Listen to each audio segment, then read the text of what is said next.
Hey guys, Super Scroll 108 here with a brand new video. It's been a long time. It has to be at least it has to have been at least 3 years since I've made a video. Great to be back and posting for you guys. So we just witnessed a really interesting match: Nadal versus Djokovic, Wimbledon 2018 semifinals. Djokovic has been having about a bit of a hiatus ever since the French. I would say the U.S. Open of 2016. People say that he really went off the rail after the French Open 2016 win, but I really think that he made the U.S. Open final. He almost won the tournament. I think he was up a set in the first set against Wawrinka until they lost that match. So in general, it was a very positive year until that time. Ever since then, he's been in a downslope. He's had family issues. He's had some mental problems. He's tried to switch coaches with Agassi, dropped Booty Becker, went to Agassi, and now he's with Marianne Vaida again, and we're seeing some improvements, right? So I think it was a really good positive win for him, especially in the French Open. We started to see some life from him. And on the grass, we're starting to see the old Djokovic. He seemed a little bit sloppy. The ball he's hitting seems a little bit flatter and less clean. In general, he's not being as aggressive as he used to be, and he can really take a lot of those short balls. But in general, he's being very well. I think especially in the last set, he really took initiative there. He had a lot of break chance opportunities. Didn't convert, especially in I think it was at 4-all, 3-4. He had a few opportunities, didn't convert there. But in general, he also had a really good chance in the fourth set and the first game to break. He did not convert. So there were a few chances that Djokovic had to really come through and make it a four-set win. The tiebreak in the third set was also very interesting. I really thought that Nadal would have taken that.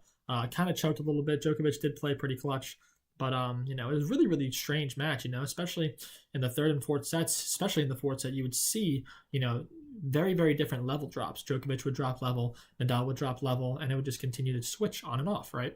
So it was really interesting dynamic. But I think they both played pretty well. I think it was really great to see them both on the court out again because it's been so long. The last time they played a really good match was probably 2 years ago, because Djokovic hasn't been playing that well. And I think they played in Madrid of 2017 or something around those lines a long time ago, and Djokovic got destroyed. Must have been like 3-2. So very interesting match. Djokovic played pretty well. I think he was serving extremely well. I think his numbers in the third set were 73%, which is incredible. Nadal was 75%, 76. Nadal was around 73. Incredible serving numbers. They were saying Nadal was serving one of his best serving days in the entire tournament of the year.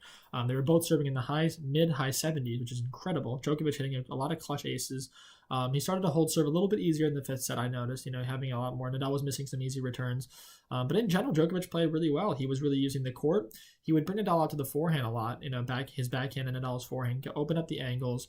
Nadal really used the drop shot a lot as well, which was very effective against Djokovic. Djokovic had a lot of easy passing shots. He had a lot of easy drop volleys, to get to. And once he would actually reach the volley, reach the drop shot, he would hit the ball right at Nadal. He had a lot of open angles. It seems to be a bit of a weakness.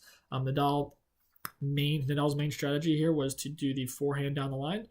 It's absolutely deadly, and the inside-out forehand. Djokovic was, really not defending well off of that, not predicting that as well. It's been one of Nadal's shots for years. I remember even in the 2014 French Open, Nadal started using that shot very effectively. So, and we also saw a lot of weak defense on Djokovic's part when Nadal was bringing him onto the backhand.